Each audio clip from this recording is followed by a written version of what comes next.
Romanos 3. Y vamos a creo que la parte final de esta porción del 9 al 20. ¿Qué pues somos nosotros mejores que ellos? Yo creo que ya nos hemos aprendido esta porción de memoria, gloria a Dios por ello. En ninguna manera, pues ya hemos acusado a judíos y a gentiles que todos están bajo pecado. Como está escrito, no hay justo ni aun uno. No hay quien busque a Dios, todos se desviaron a una, se hicieron inútiles. No hay quien haga lo bueno, no hay ni siquiera uno. Sepulcro abierto es su garganta, con su lengua engaña, veneno de áspides hay debajo de sus labios. Su boca está llena de maldición y de amargura. Sus pies se apresuran para derramar sangre. Del versículo 15 en adelante vamos a exponer hoy. Volvamos a leer el versículo 15. Sus pies se apresuran para derramar sangre, quebranto y desventura hay en sus caminos. Y no conocieron camino de paz. No hay temor de Dios delante de sus ojos, pero sabemos que todo lo que la ley dice, lo dice a los que están bajo la ley, para que toda boca se cierre y todo el mundo quede bajo el juicio de Dios. Ya que por las obras de la ley, ningún ser humano será justificado delante de él, porque por medio de la ley es el conocimiento del pecado. Inclina tu rostro y oremos al Señor, pero un minuto meditando en esta palabra, en silencio y en reverencia, por favor.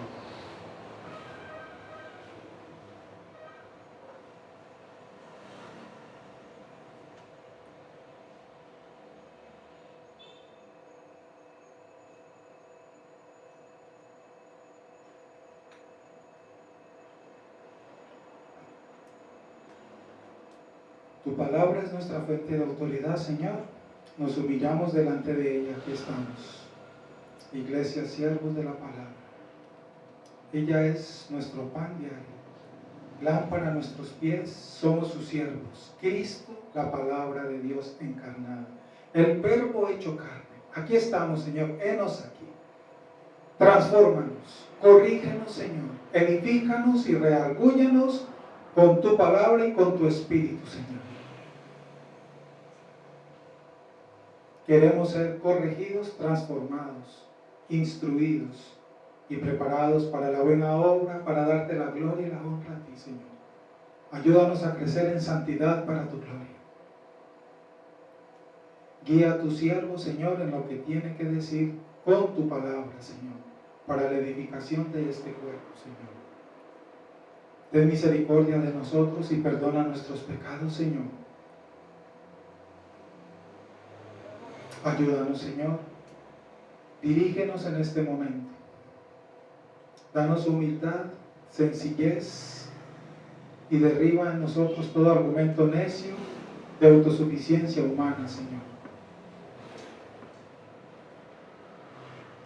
Recordaremos y aprenderemos y seremos corregidos por tu palabra.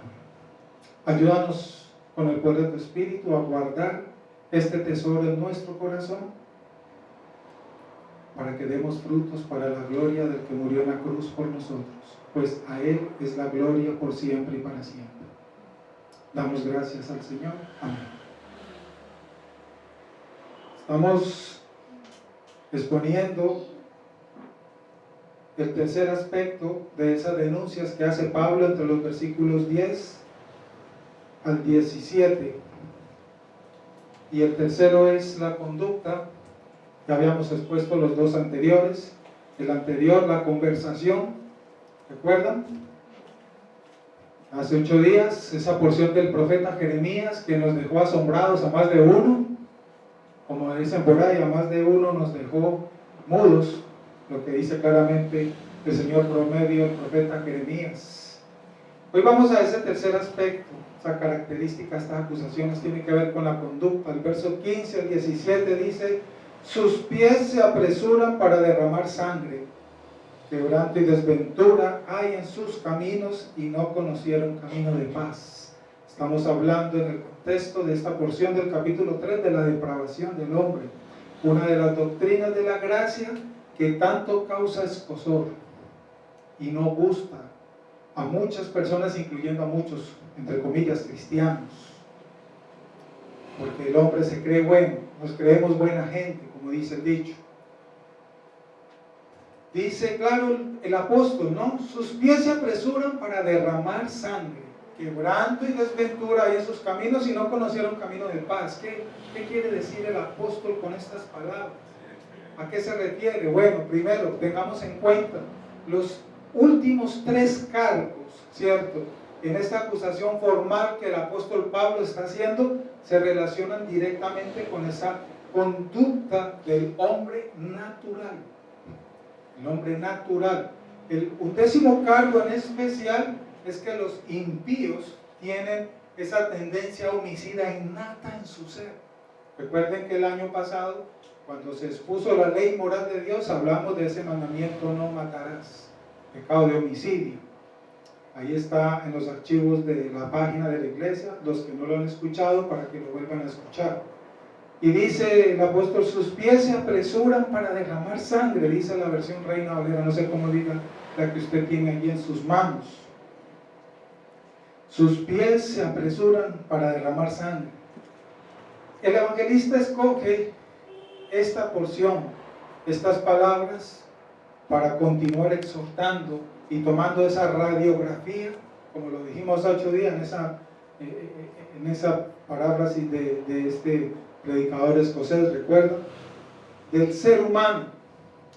El evangelista escocés del siglo XIX, asimismo, Robert Haldane, escribió lo siguiente: los animales más salvajes no destruyen a tantos miembros de su propia especie para aplacar su hambre, como el hombre destruye a sus semejantes para saciar su ambición, su venganza y su avaricia.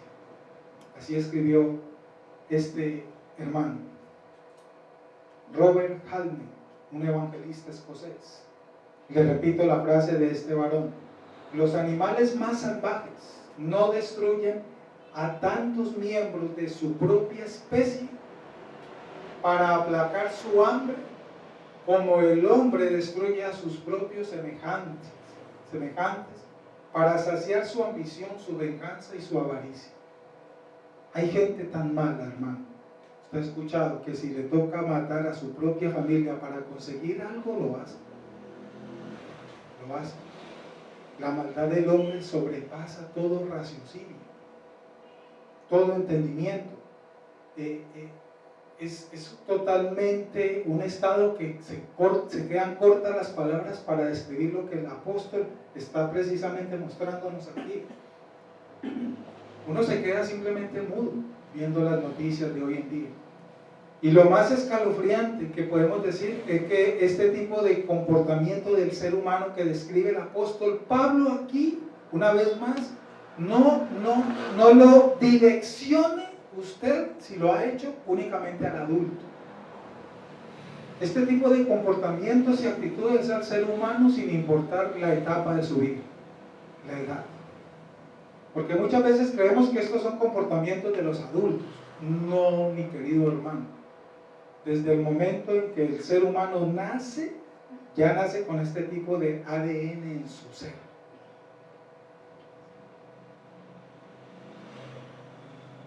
Los niños también tienen este tipo de comportamientos. Los que son profesores de jardines infantiles, díganme cuánto no le toca luchar con la maldad de esos chiquitines hoy en día, que se quedan así los profesores. ¿Y cómo hizo eso? 2 añitos. Y no se lo explica.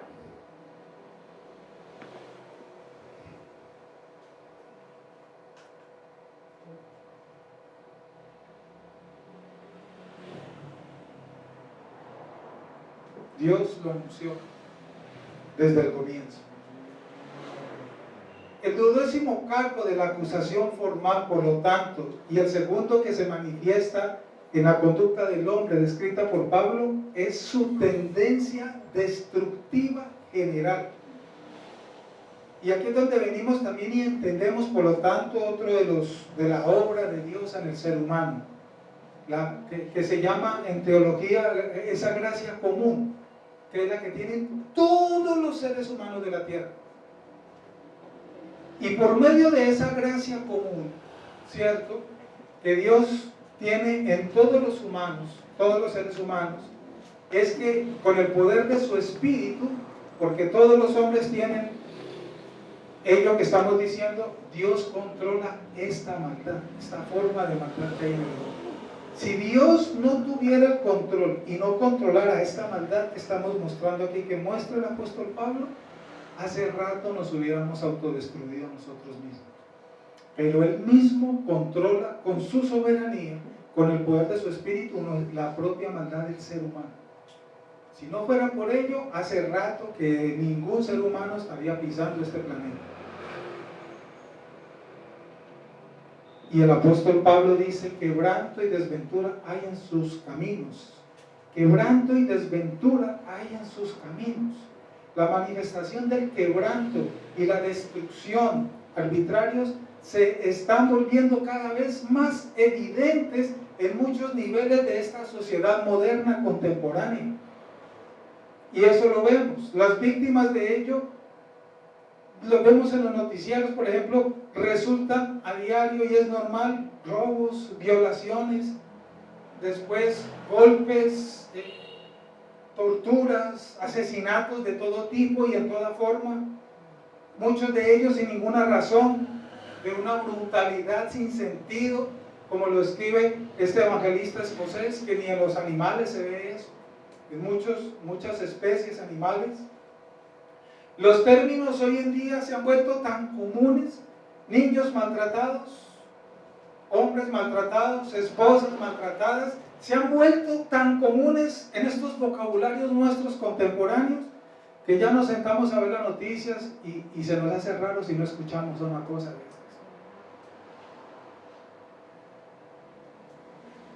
Parece a ratos que es tan común esta forma de vivir que nos ha vuelto insensibles. A muchos seres humanos hoy en día lo ha vuelto insensible. Un maltrato, no, eso es normal. Es normal que a diario haya un accidente, es normal que a diario haya un atraco, es normal que a diario hayan homicidios. Las estadísticas diarias nos anuncian cuánto a diario son violados, cuánto a diario hay secuestros, cuánto a diario hay todo tipo de delitos. Es increíble. Es increíble lo que somos los seres humanos. El 13º y último de los cargos que está aquí contenido en esta acusación formal del apóstol Pablo, que Pablo hace del hombre, ha condenado y relaciona la falta con la falta absoluta de paz que él menciona aquí. Quebranto y desventura hay en sus caminos y no conocieron el camino de paz. No conocieron el camino de paz.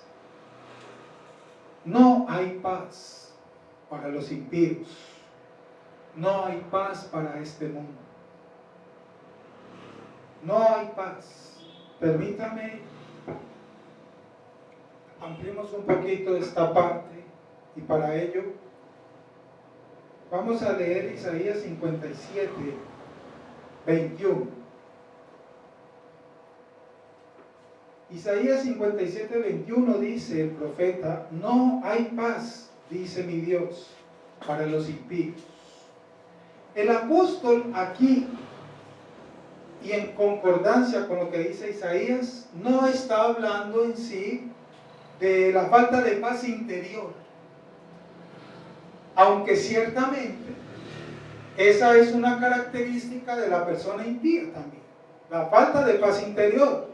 ¿Y cómo lo demuestra? Usted ve gente que tiene mucho poder, dinero, comodidad, riquezas, y viven amargados y no están contentos con lo que tienen, no tienen esa paz interior. Claro que sí, eso es cierto, eso es una característica también del impío, pero en forma directa aquí el apóstol no está hablando de esa clase de paz interior, sino acerca de la inclinación esencial del hombre para alejarse de la paz. De esa es la que está hablando aquí en forma más concreta el apóstol. Y esto no es únicamente en palabras del apóstol Pablo, Isaías. En el tiempo del profeta Jeremías también, en aquella época, los líderes modernos de aquella época están tratando de sanar los quebrantos, los problemas del pueblo en aquellas épocas, exclamando y gritaban superfluo y lacónicamente, ¿cierto? Paz y paz, cuando obviamente no había paz y no hay paz. Miremos Jeremías 6:14. Acompáñeme ahí a Jeremías 6:14. Hemos citado bastante al profeta Jeremías. Y mire lo que dice el profeta Dios por medio del profeta Jeremías 6:14, se resáltalo. Y curan a la ligera el quebranto de mi pueblo, diciendo paz, paz, pero no hay paz. Tremendo, hermano. Y más adelantico en el versículo 8, en el capítulo 8, perdón, versículo 11. Capítulo 8, versículo 11. Y vuelve y dice, y curan a la ligera el quebranto de la hija de mi pueblo, diciendo paz, paz, pero no hay paz. Y Ezequiel capítulo 7, acompáñenme. Ezequiel capítulo 7, versículo 25. Cuando llegue la angustia, buscarán la paz, pero no la habrá. Podríamos seguir citando más versículos al respecto, en concordancia con lo que dice el apóstol. Por eso el apóstol dice, y no conocieron camino de paz. Me gusta como dice Ezequiel, cuando llegue la angustia buscarán paz, pero no la hallarán. Cuando están al borde del límite de sus fuerzas, cuando están al borde de la desesperación por las circunstancias que están viviendo, bien sea de salud, bien sea de economía, bien sea del área sentimental o afectiva u otras áreas, y ya han buscado de muchas maneras, entonces en sus principios humanos deciden darle una oportunidad a Dios y se van a esos lugares donde se han amontonado, como en los tiempos de Jeremías, como en los tiempos de Ezequiel, como en los tiempos de Isaías que acabamos de leer, y Dios denunció por medio de estos profetas. Entonces no ha cambiado la situación, porque hoy cuando llegan a esos límites del desespero, de la esquizofrenia y de muchos otros instantes a donde se está llegando, se van para estos lugares, porque hoy también les están anunciando paz.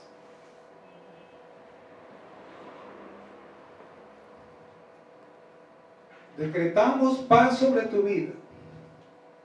Decretamos paz sobre tu familia. Decretamos paz sobre esta ciudad. Decretamos paz sobre esta tierra.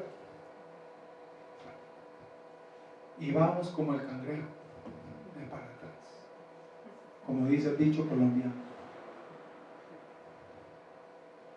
¿Cuántas veces, al igual que en los tiempos de Jeremías, de Ezequiel, de Isaías, hemos escuchado hoy, más de 20 siglos después, las mismas afirmaciones que el hombre natural hace?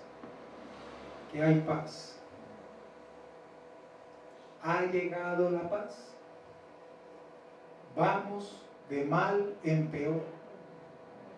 No hay paz. Dios lo denunció.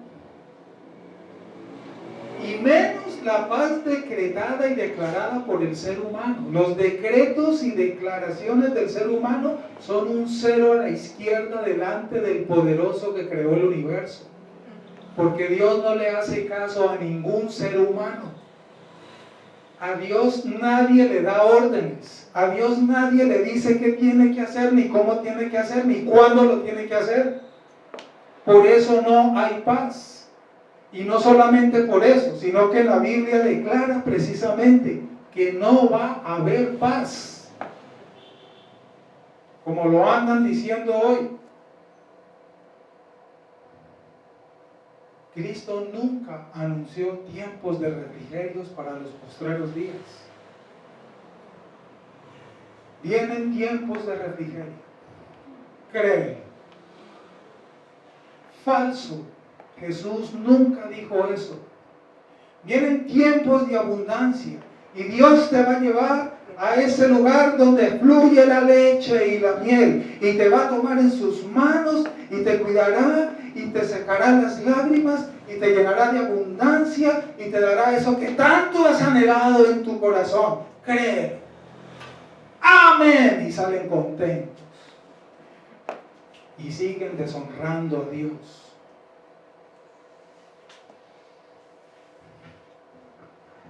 Se amontonan maestros que les quiere decir lo que quieren escuchar. Pero cuando en un lugar donde se glorifica al Señor con la exposición del Evangelio, se lee Mateo 24, hace rato que ese capítulo desapareció de los púlpitos contemporáneos, donde Jesucristo dice todo lo contrario, lo que dijeron los profetas en los tiempos de Jeremías, de Isaías, de Ezequiel, y desde entonces hasta el día de hoy, porque la situación no ha cambiado. Y cuando tú lees Mateo 24 y Lucas 21 y otros versículos más, se les hace raro escuchar eso que dice la Biblia y de lo que dijo Jesucristo. Yo vine a traer fue guerra. Se levantará nación contra nación, padre contra hijo, reino contra reino. Y es necesario que esto suceda. Y andan decretando lo contrario. ¿Cuál paz? Hace unos años, en nuestra amada tierra Colombia, la cual nos duele tanto, en la ciudad de Cartagena se firmó un papel. Y decretaron y declararon en aquel lugar, en aquella fecha. Se firmó y llegó la paz a Colombia. ¿Es eso cierto? ¿Cómo va a haber paz si el príncipe de la paz no fue invitado a ese lugar? Y él nunca dijo eso.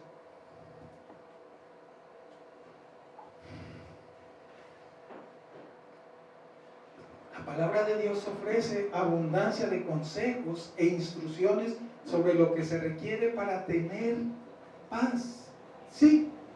Y si hay personas en este mundo que son expertas en el tema de paz, son los verdaderos hijos de Dios. Y un verdadero hijo de Dios no anda ni haciendo ni creyendo esas falacias.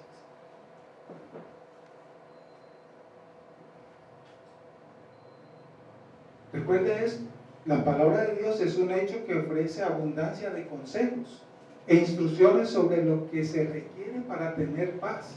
Cristo dijo, lo que Cristo dijo respecto a la paz fue las siguientes palabras que están en el Evangelio: mi paz os dejo, mi paz os doy. Yo no la doy como ellos la dan, como la dieron los profetas y como la están dando hoy. La paz es de Él, no es decretada ni declarada por el hombre.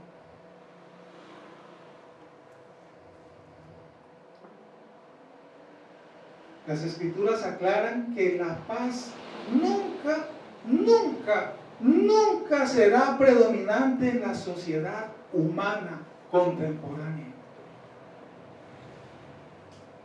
Se lo repito. Las Escrituras dicen y aclaran que la paz que tanto anhelamos humanamente, de la que estamos hablando, nunca será predominante en la sociedad humana. ¿Y por qué? Cristo lo dijo y eso es lo que dice la Biblia. Se levantarán.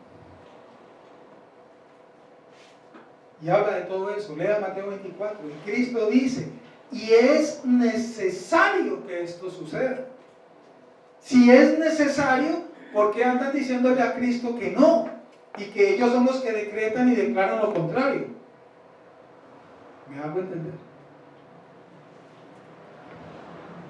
y seguimos creyendo esas tonterías. Hasta que el príncipe de paz regrese a esta tierra a establecer y consumar el reino de Dios y glorificar a la embajada del reino de Dios en la tierra, no habrá paz verdadera.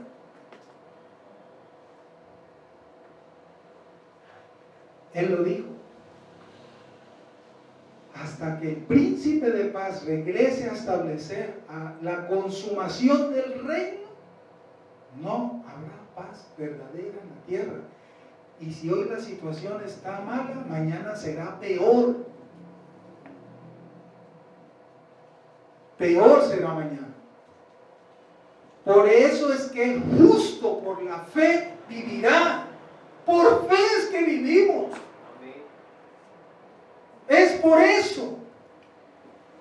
Porque lo que estamos viendo está mal, pero mañana será peor y la próxima semana triplemente peor.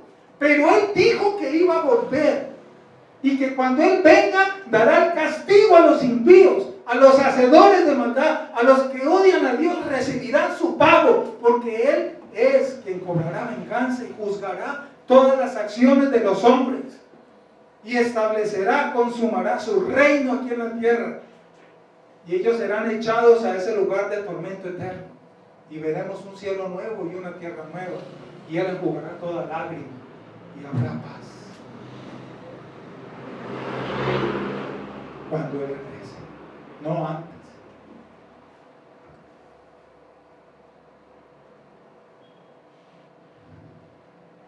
Consideremos en condensado la siguiente sobrecogedora descripción del pecado de los hombres en todo este contexto. ¿Qué podemos decir del pecado del hombre en este contexto, de lo que Pablo ha tomado esa placa radiográfica hasta aquí? Es una deuda, una carga. Cristo habló de que es un ladrón, el pecado, roba, ¿cierto? Es una enfermedad, es una lepra, es una plaga, es un veneno, es una serpiente que muerde y mata, es una ponzoña. Todo lo que el hombre aborrece, eso es. ¿Qué es el pecado de acuerdo a este contexto de esta porción de Pablo? Digámoslo así en nuestro lenguaje, es un bulto de maldiciones y calamidades, bajo cuya presión aplastante e intolerable gime la creación entera. Y aún la tierra clama al Señor sanidad.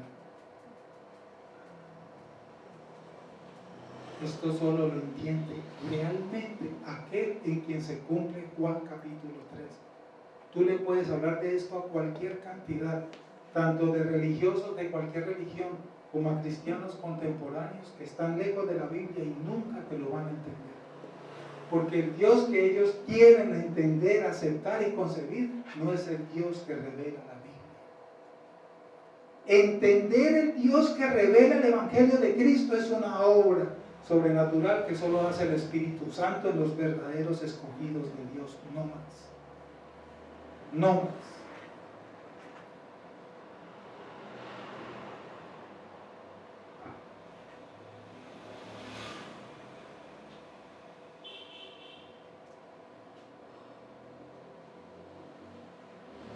Vamos ahorita a pasar a esta parte final, al tercer punto del bosquejo general, el motivo de esta acusación de Pablo. Y dice el versículo 18, no hay temor de Dios delante de sus ojos. El versículo 18, 3:18. Pablo está diciendo en otras palabras que el motivo de la pecaminosidad del hombre es su propia impiedad inherente, el desconocimiento, la ignorancia total de Dios. El hombre ofende a Dios constantemente porque tiene ignorancia total de Dios. porque no conoce a Dios. La condición básica de pecado propia de los hombres y de la muerte espiritual, de ese estado en el cual están todos los hombres, se hace por lo tanto evidente en el hecho de que para los no salvos no hay temor de Dios delante de sus ojos. Y no temen a Dios porque no conocen a Dios. El Salmo 36:1 dice el salmista: la iniquidad del impío me dice al corazón, no hay temor de Dios delante de sus ojos. Como no temen a Dios, por eso a ti, que Dios ha tenido gracia contigo, te han despreciado, te han maltratado, te han señalado, te han hecho de todo. Porque ellos no entienden ni ven lo que tú entiendes y lo que tú ves ahora. Porque tú ahorita caminas por fe y ves con los ojos espirituales del Espíritu de Dios que está en ti. Tú eres diferente a ellos. Ellos no tienen temor de Dios y su ignorancia los lleva a tener un concepto totalmente errado de lo que significa temer a Dios. Totalmente errado de lo que significa temer a Dios. No temen a Dios. El hombre natural odia a Dios, detesta a Dios, odia el Evangelio, no quiere entender el Evangelio.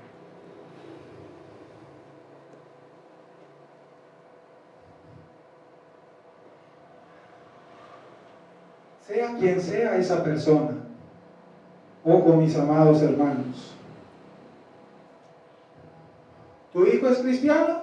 Sí, pastor, él hizo la decisión de fe hace 2 años, no ha vuelto a la iglesia, pero él es cristiano y sigue creyendo eso.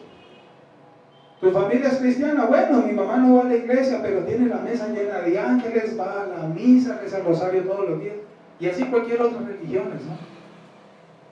Y creen que están bien, porque lo importante es ser espirituales, porque por medio de esas espiritualidades, de esas religiones, se encuentran esa paz interior. Yo interior. Siguen creyendo. Temer a Dios, de acuerdo a lo que la Escritura nos enseña, es un hecho que tiene, a ver cómo lo digo, elementos positivos y negativos. Tiene 2 elementos, uno positivo y uno negativo, digámoslo así. En un sentido positivo, todo creyente verdadero tiene temor reverente de Dios, el cual parte de una conciencia nueva creada por la regeneración que ha hecho el Espíritu Santo en ese corazón y en esa mente, y ha generado una conciencia absoluta, diferente, que le lleva a entender 3 atributos de Dios que son la fuente que permea, que riega, que nutre, que sostiene, que alimenta el temor que un hijo verdadero de Dios teme a su Padre. 1, su poder, el poder de Dios. Tiene poder para todo. 2, la santidad eterna de Dios. Santo, santo, santo. 3, su gloria. Tú, por la obra del Espíritu, has entendido qué significa que Dios es poderoso. Para los impíos tiene poder para ayudarles a ellos en sus necesidades físicas, humanas y materiales. Pero el poder de Dios es mucho más que eso. Va más allá. La santidad de Dios solamente la entienden los que están llenos del Espíritu Santo. Nadie puede entender la santidad de Dios si no tiene el Espíritu Santo en su corazón. Y la gloria de Dios, como dice Isaías, yo vi al Señor. Isaías dice, escribe que vio la gloria de Dios.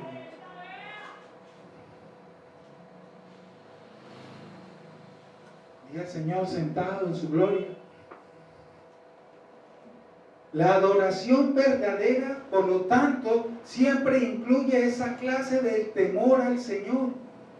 El temor reverente de Dios es el principio de la sabiduría espiritual. Un hijo de Dios verdadero entiende que temer a Dios es el principio de la verdadera fuente que te hace sabio. Tus mandamientos guardé y ellos me han hecho sabio para vivir para tu gloria. Parafraseado lo que escribe el salmista.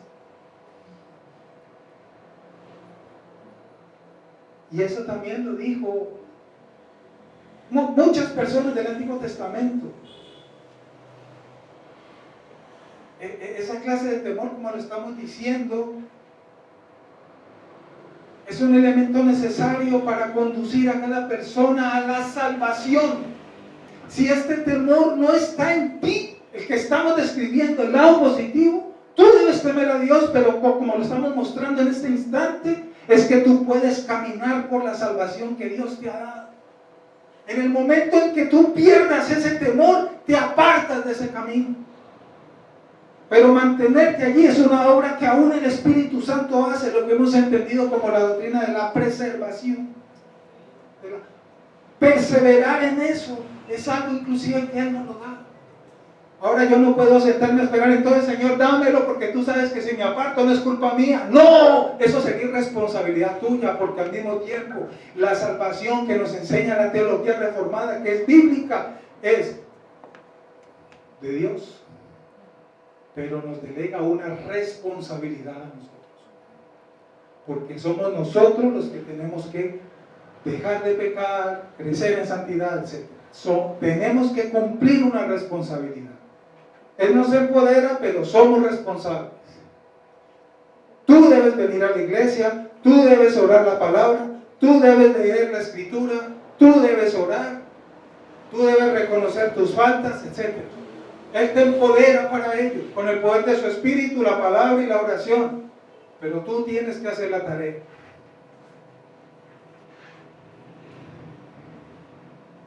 Hechos 10:2, Cornelio, lo sucedido en la casa de Cornelio. Lean lo que dijo Cornelio en Hechos 10:2. Todos conocemos ese pasaje de lo que sucedió en la casa de Cornelio, ¿verdad?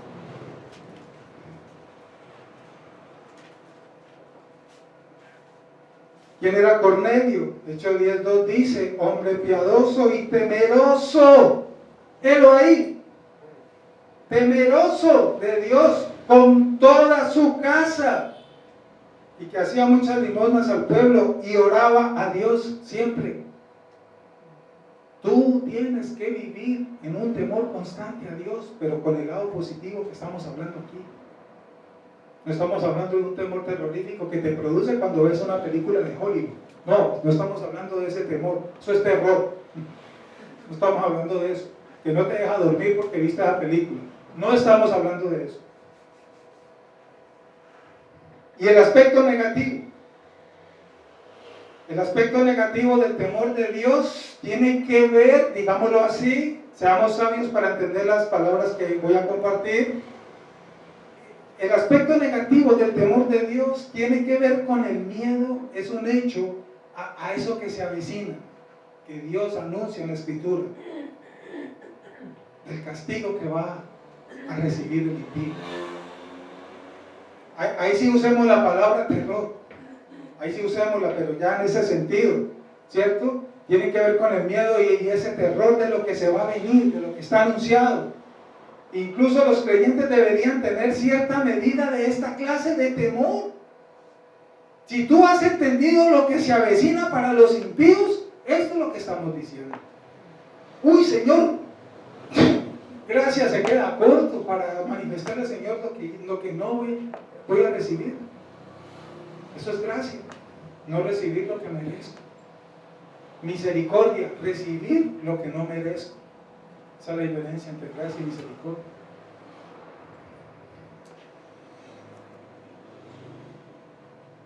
Vuelvo y digo, el aspecto negativo del temor de Dios tiene que ver entonces el contexto con el miedo y el terror. que incluso los creyentes deben tener en cierta medida esa clase de temor, lo cual actúa como una protección contra la práctica del pecado. Esta es la razón. Esa es la razón. Si tú tienes esto constante en tu corazón, te ayuda, oiga, te ayuda en tu lucha. Actúa como esa capa protectora de esa lucha que tú y yo tenemos a diario con nuestro pecado. Ese temor a Dios, pero en ese lado negativo. Acordarme que hay un lugar preparado para ellos, que Apocalipsis le llama a veces el lago que arde con fuego y azufre, y allá serán arrojados. Y de allá no van a salir nunca, jamás, por todas las eternidades. Proverbios 16:6 dice: con el temor de Jehová los hombres se apartan del mal. Esa es la razón, léelo. Proverbios 16:6. Con el temor de Jehová los hombres se apartan del mal. Cuando tú ya entiendes lo que se avecina, ese castigo que está anunciado, entonces te da temor de ello porque lo entiendes, y ese temor te cubre, y como dice Proverbios, te ayuda a apartarte constantemente del mal. Ya no te da lo mismo 8 que 80, como decimos en el lenguaje colombiano. No sé cuántos vieron el mensaje, por ejemplo, que puse en estos días en uno de los grupos. Ya no te da lo mismo 8 que 80, es un dicho nuestro colombiano, ya sabemos, ¿cierto? En un caso particular de algunos que han caído por causa de la virtualidad que hablamos hace rato. Dejar de asistir a la iglesia es algo muy peligroso, porque al final ya no le hará falta a la iglesia a esa persona. Ya no le hará falta, ya no le extraña, se aparta. Ninguna iglesia salva, pero es imposible concebir la salvación fuera de la iglesia. No hay cómo sustentarlo en la Biblia. Esa es la razón. Estoy dando un ejemplo. Si yo tengo temor de Dios, yo tengo claro para mí que si yo soy salvo conforme al Evangelio, por ejemplo, no hay nada que me aparte de la iglesia. Estoy dando un ejemplo de muchos más.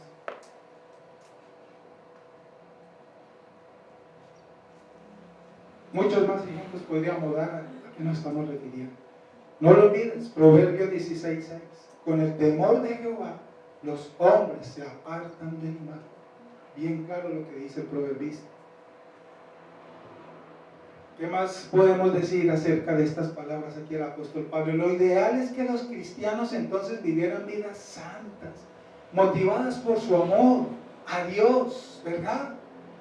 Todos los que hoy en día dicen y creen ser cristianos, esto es lo ideal, que todos vivieran vidas santas, motivadas por ese amor a Dios verdadero, con el temor que estamos hablando, y con una gratitud por su gracia y por sus bondades. Pero con cierta frecuencia se requiere el rigor divino y el dolor para él. La pedagogía de Dios para nosotros es el dolor. Porque por medio del dolor es que Dios saca a los creyentes del pecado.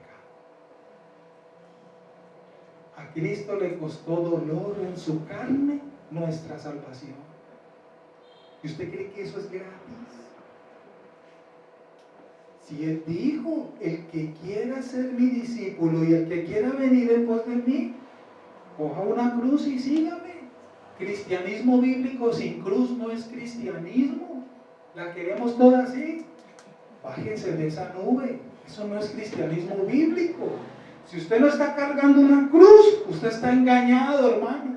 ¿Cuál es tu cruz? ¿Ya la cogiste? Pero hoy en día quieren evitar el dolor y el sufrimiento a toda costa. Y se mantienen comprando el favor de Dios o decretando y declarando para evitar el dolor y el sufrimiento. ¿Qué cristianismo tan falso es ese? Falso. Falso. No hay cómo demostrarlo en la Biblia. La Biblia enseña que, por ejemplo, Él destruyó a Sodoma y a Gomorra. Todos conocemos esa historia. A causa de su indescriptible inmoralidad que narra la Biblia que se vivía allá. Y convirtió a la esposa de Lot en una pila de sal. Todos conocemos la historia. ¿Por qué la convirtió? Por la sencilla razón de voltearse a mirar la horrenda escena de un acto de desobediencia de un pueblo, y Dios le dijo: no miren atrás. Muchos van a la iglesia, pero solo de eso van, pero no se han acercado al Señor de la iglesia. Ir a la iglesia sin estar al pie del Señor de la iglesia, de nada te sirve.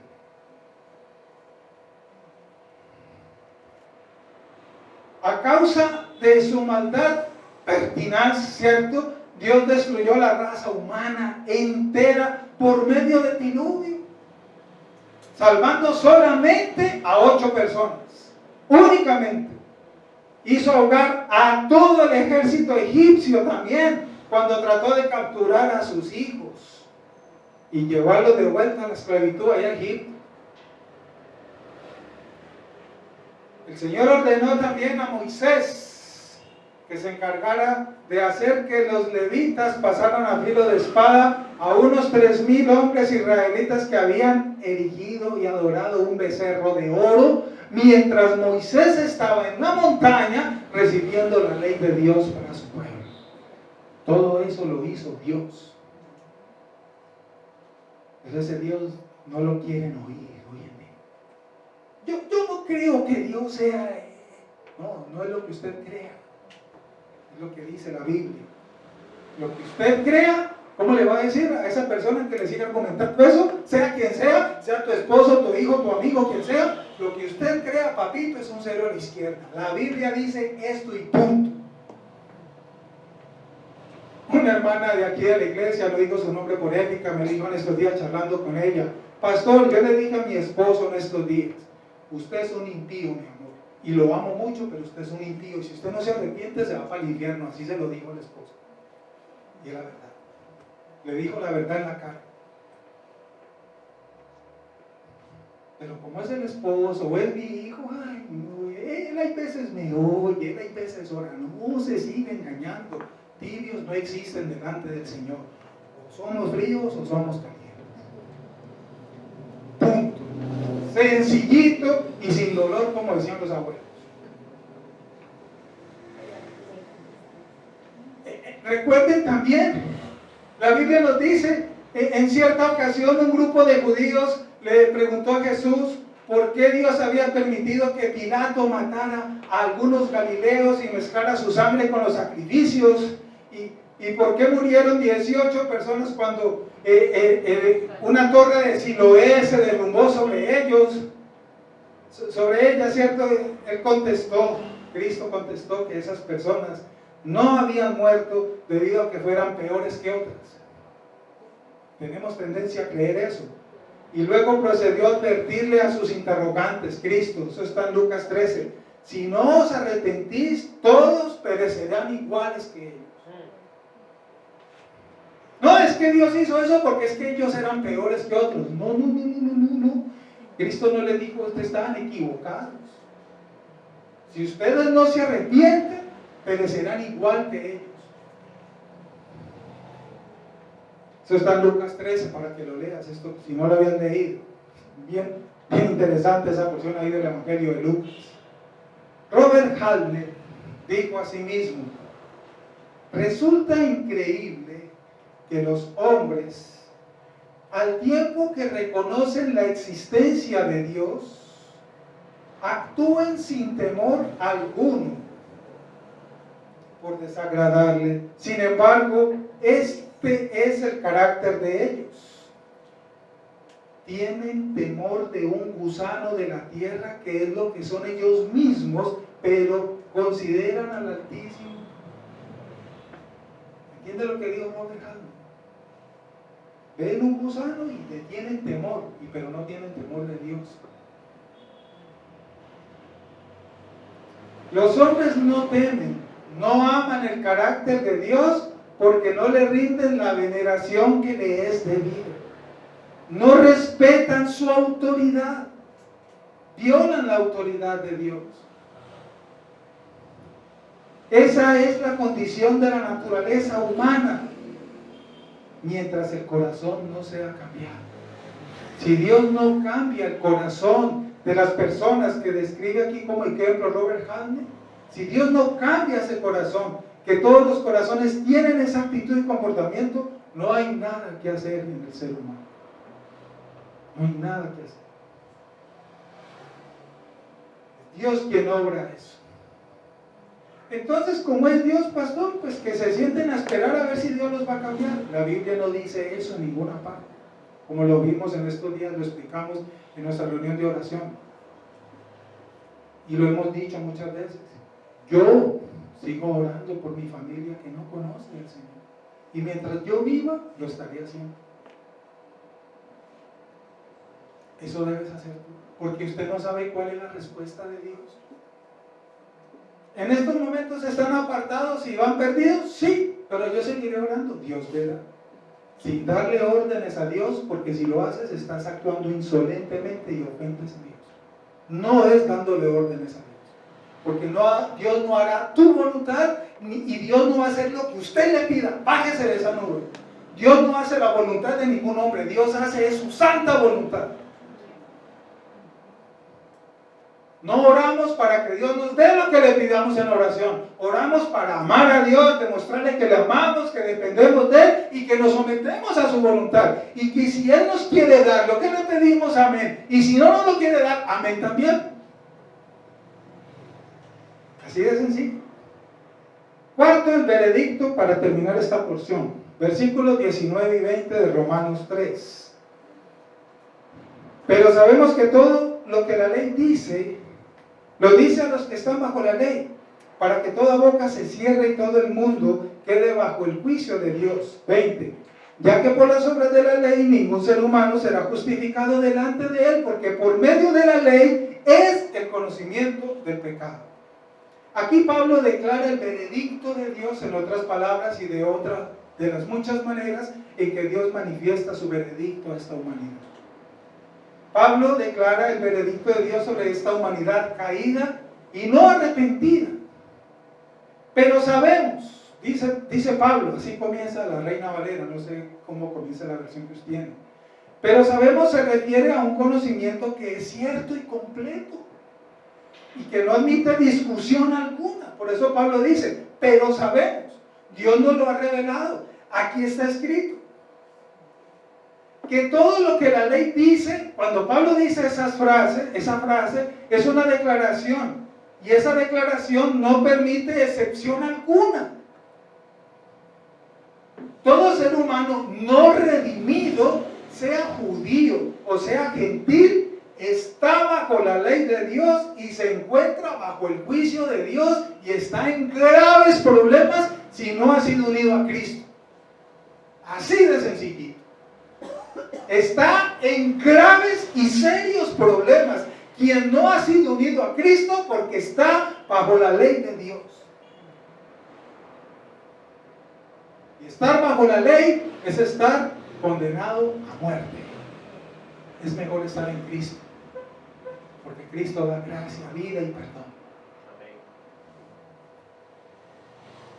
Como Pablo ya ha declarado, el judío está bajo la ley escrita de Dios, entregada por medio de Moisés, ya lo expusimos anteriormente, y el gentil está bajo la ley también dada por Dios, que está escrita en su corazón. Romanos 2, del 11 al 15, recuérdenlo, eso ya lo predicamos. La Biblia enseña, Dios es el creador, Dios es el sustentador, y es el Señor del universo entero. Y por lo tanto es imposible que cualquier persona o que cualquier cosa quede por fuera de su control y autoridad. No hay forma alguna de escapar de la autoridad y el control soberano de Dios, ni del juicio de Dios. Ningún ser humano que haya vivido en cualquier época de esta tierra se escapará al juicio de Dios. Todos los hombres darán cuenta al Señor un día. Todos los seres humanos, desde Adán y Eva hasta el día que Él vuelva y ponga fin a la historia. Todos sin excepción. El veredicto final es entonces, según Pablo, que la humanidad no redimida carece de defensa, de un defensor. ¿Captan ello? Carece de defensa en absoluto y es culpable de todos los cargos imputados declarados en la ley de Dios y serán condenados y echados al lago de fuego. El Dios omnisciente y perfecto en sabiduría ha demostrado de manera infalible la no viabilidad de cualquier motivo de exoneración de este veredicto. Es imposible. La única respuesta posible es la de un silencio absoluto cuando ese día llegue y esperar si realmente voy a estar a la derecha o a la izquierda. Pero sabemos que el Espíritu Santo nos da esa seguridad, esa confianza, esa tranquilidad, esa fe para vivir por fe y saber que no es nuestros méritos, sino la obra de Cristo que hemos recibido por gracia y misericordia. Habacuc 2:20 dice: Jehová está en su santo templo, calle delante de él toda la tierra.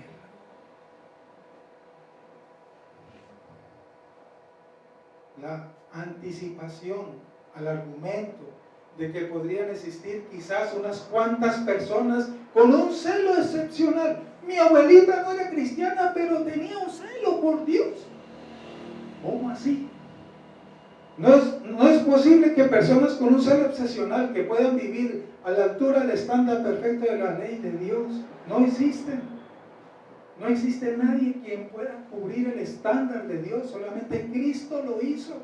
Y el apóstol añade: por las obras de la ley ningún ser humano será justificado delante de él. No es por portarse bien, no es por ser bueno, nadie es bueno. Ni nadie se gana el cielo por portarse bien. Tú te ganas el cielo por creer en Cristo y rendir tu vida a Cristo y crecer en santidad para su gloria y vivir por fe y darle la gloria a Él con tu forma de vivir, que es nueva, porque Pablo dice también: quien está en Cristo, nueva criatura es. Claro que sí. Como decimos nosotros, eso es todo un paquete.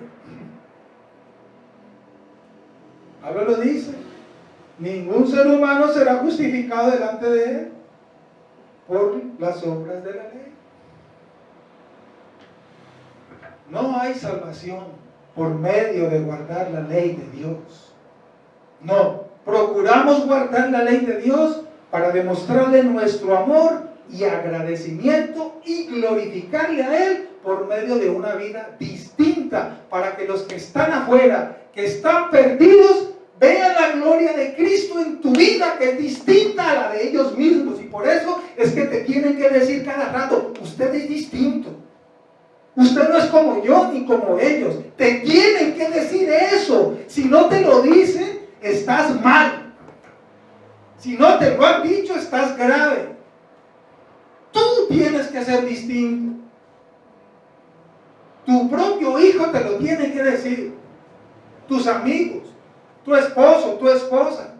Si no te lo han dicho, algo está pasando contigo. No hay salvación por medio de guardar la ley de Dios, puesto que el hombre pecador es irremediablemente incapaz de hacerlo.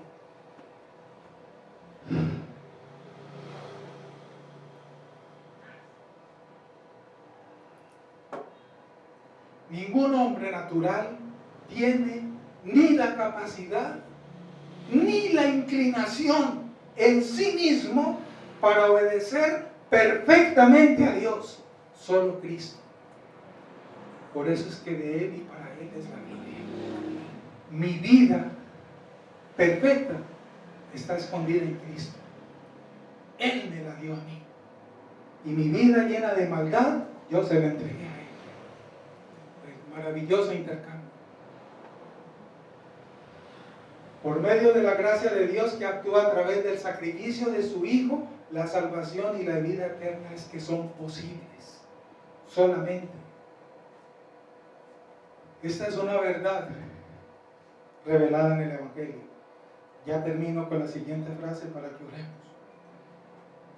Al oír esta verdad del Evangelio, acerca de esto, de la salvación, de lo que significa la ley, las obras de la ley, de nuestra incapacidad humana, y todo esto que hemos expuesto en esta porción, de entender la depravación del estado natural del hombre. Al oír todo esto, en condensado, a él le dijeron un día. Al oír esto, los discípulos estaban llenos de asombro y decían entonces: ¿quién podrá salvarse? Pero Jesús, mirándolos, les dijo: para los hombres eso es imposible, pero para Dios todo es posible. Porque la Biblia dice que la salvación es de Dios. Cristo lo dijo, porque a él le dijeron después de que les anunció toda esta verdad: ¿quién podrá salvarse? De esa manera como usted la puso, ¿quién podrá salvarse? Y él lo reafirmó, eso es cierto, nadie. Para los hombres eso es imposible. Solo es posible para Dios. Y para que esa posibilidad sea hecha realidad en nuestra vida, esa es la razón por la cual el Padre nos unió a su Hijo antes de la fundación del mundo, para que pudiéramos ser salvos. De lo contrario, imposible, como Cristo lo afirmó. Quien no está unido a Cristo está condenado a muerte eterna, y no hay nada que argumentar. Señor, gracias por tu palabra. Gracias por darnos entendimiento de esta verdad, Señor. Que esta verdad, como lo vimos hoy, produzca en nosotros temor para salvación. Para darte gracias, Señor. Pues no tenemos nada que ofrecerte, Dios. Nada bueno surge de nuestra naturaleza humana, depravada y caída, Señor. Solo tu gracia y misericordia con la cual nos has salvado, Dios. Por medio de la obra perfecta de nuestro Señor y Salvador y Rey Jesucristo. Gracias damos a Él por habernos salvado con su vida perfecta que nos dio y habernos lavado con su sangre, porque esas dos cosas las hizo Cristo por nosotros. Vivió por nosotros y nos lavó con su sangre. Gracias, Señor. Ayúdanos a guardar este buen depósito de esta verdad, para que esta palabra se encarne en nuestro corazón y dé fruto para tu gloria. Ayúdanos a permanecer fieles a ti, Señor. Ayúdanos porque somos débiles. Danos fuerzas para odiar el pecado.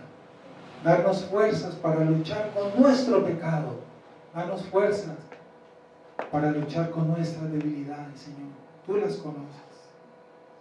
Perdona, Señor, aún todas nuestras iniquidades. Ayúdanos a permanecer fieles a Cristo, nuestro Señor y Salvador. Ayúdanos a permanecer fieles a la iglesia. Ayúdanos a permanecer fieles los unos a los otros. Ayúdanos, Señor. Cristo lo dijo: para los hombres es imposible, pero para Dios todo es posible. Hemos recibido la fe para vivir por fe, para creer que somos salvos. Gracias por darnos esa fe que nos salva. Por eso vivimos por fe, caminamos por fe y andamos por fe. Creyendo con esa nueva convicción de que un día estaremos en tu casa, Señor, por medio de tu obra perfecta. Y que nuestra obra imperfecta quedó clavada en la cruz. Gracias, Señor. Esta es la buena noticia del Evangelio. Ayúdanos a entenderlo.